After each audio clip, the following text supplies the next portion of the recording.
की पूजा करते हैं। लेकिन इंद्र ने देखा कि प्रत्येक वर्ष हमारी पूजा होती थी, इस वर्ष हमारी पूजा क्यों नहीं हुई, क्या बात है, जरा चल के देखना चाहिए। तब तक नारद जी घूमते घूमते, तुम पूजा की बात करते हो, तुम्हारी तो अब तो बिल्कुल ही पत्ती साफ हो गई। बोले क्या हुआ, बोले अब तुम्हारी पूजा करने वाला कोई नहीं। बोले क्या बात है, बोले नंद का जो छोरा है ना कृष्ण, वो स्वयं पुजारी बन के अथवा स्वयं पूजा अपनी करवा रहा है, अब तुमको कोई पूछने वाला नहीं। अब तो महाराज जैसे ही कहा कि हमारी पूजा बंद, तो इंद्र को क्रोध आने लगा, बड़ी बड़ी बातें करने लगा कि वाचालम बालिसं स्तब्ध मग्यम मृत्युमुपाश्रित्य गोपा में चक्रुर प्रियम। इन ब्रजवासियों की इतनी हिम्मत हो गई कि गंवार ग्वाले के बातों में आकर किसने हमारी पूजा को छोड़ दिया, ऐसा दंड दूंगा कि जीवन भर याद रखेंगे। तुरंत इसने सामर्थ्य मेघों को बुलाया, जाओ ऐसी ब्रज में मूसलाधार वर्षा करो कि सारा ब्रजमंडल बह जाए।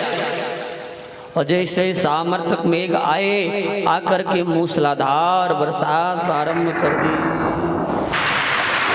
और जैसे ही वर्षा हुई तो सारे ब्रजवासी घबराने लगे, अरे लाला मैंने पहले तो कही देख देख देख इंद्र की पूजा मत रुकवा, इंद्र कुपित हो गया, नाराज हो गया ना, अब इससे मेरी कौन रक्षा करेगा।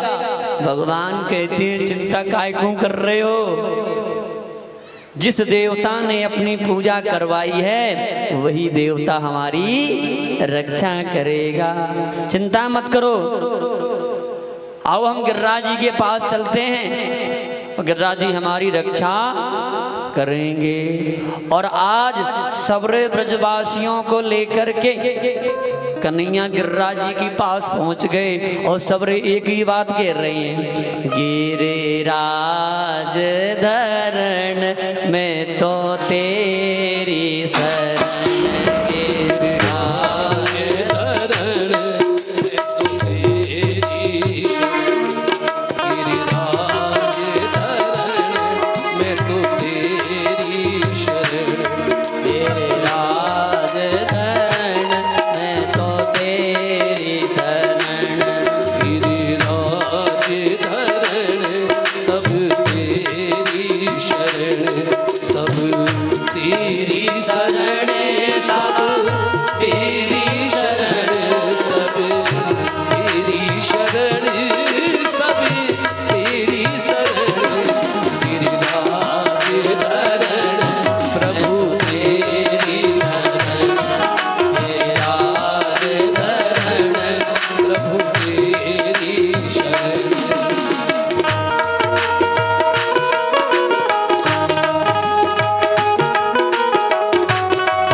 सारे ब्रजवासी कन्हैया के साथ में गाते जा रहे हैं, गिरिराज जी की तलेटी में पहुंच गए।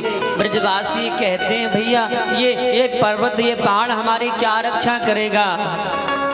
भगवान ने मन में विचार किया कि सारे ब्रजवासी मेरी शरण में आ गए हैं और भगवान का नियम है जो शरण में आ जाता है उसको बेसहारा नहीं छोड़ते।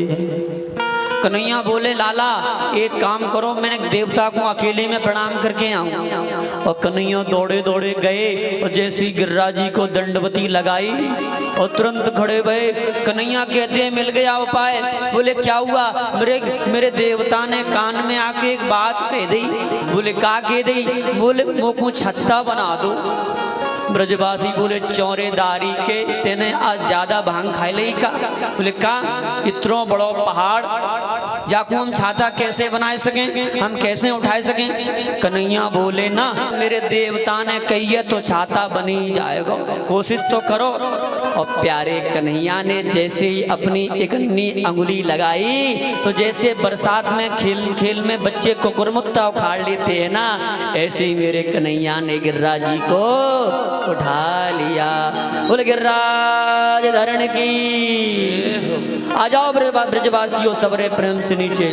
और सारे ब्रजवासी उसी के नीचे खड़े हो गए जाकर। और कछु ने जवान जवान छोरा छाप रहे ना ब्रजवासी।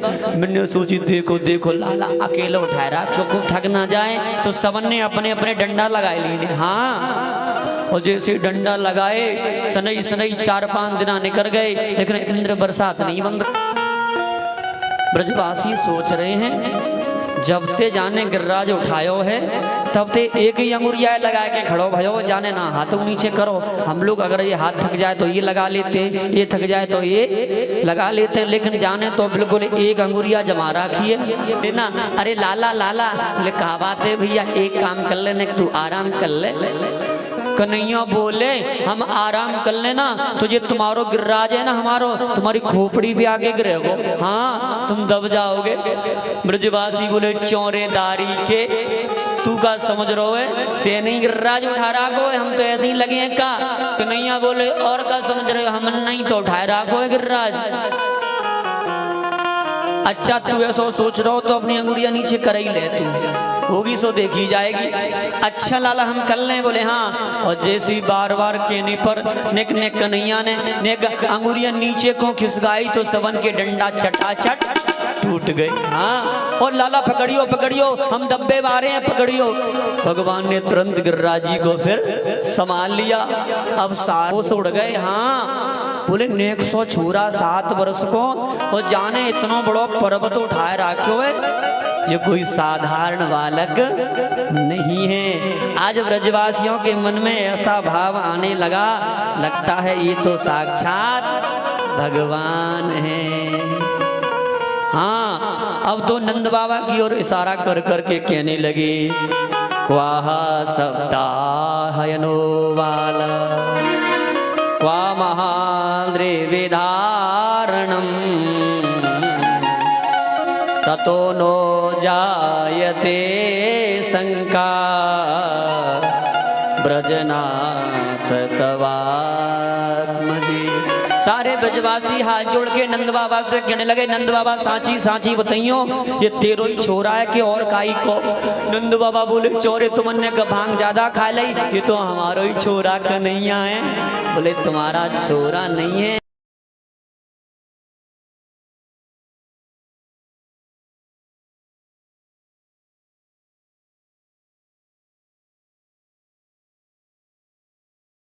कह रहे थे नारायण समो गुणी, नारायण जैसे इसमें गुण होंगे।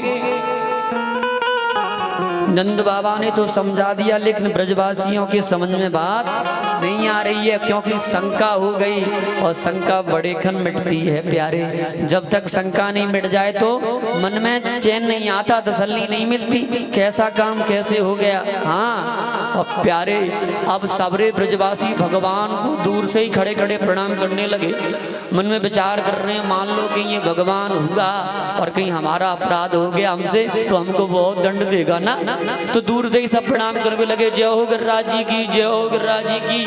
कन्हैया को कह कह के सब चढ़ावे लगे। हाँ, तो सबरे भगवान ने कहा ना चाह रही है, भगवान का भाव कहाँ से इनमें आ गए? तो सबन ने पूछी तो कन्हैया ने कही लंबी लंबी दंडवत क्यों कर रहे हो? बोले हम कोई भगवान भगवान नहीं है। बोले तू भगवान ना है तो तेने गिरिराज जी को कैसे उठा लियो रे? बोले मेरे देवता ने एक मुँह को बहुत बढ़िया मंत्र दे दियो है, अच्छा बा मंत्र को इतना प्रभाव है कि जाकाऊ को मैं देखूं तो बाकी सबरीता खाई आगे खावे सो राम दोहाई। प्रभु एक बार गलती हो गई, अब बार बार नहीं होगी। तो इंद्र कान पकड़ के महाराज बैठक उठक लगाने लगा भगवान के सामने। तो भगवान को थोड़ी सी दया आ गई, और जैसी दया आई तो इंद्र साथ में सुरभि गाय को लेकर के आए थे। तो सुरभि गाय के दूध से जैसी भगवान का अभिषेक किया तो भगवान का नाम गोविंद पड़ गया। बोल गोविंद भगवान की जय। सुरभि गाय ने भी भगवान की सुंदर महिमा गाई, भगवान प्रसन्न हो गए और इंद्र को आशीर्वाद दे करके क्षमा करके इंद्र अपने धाम को चले गए। बोलो भक्त वत्सल भगवान की।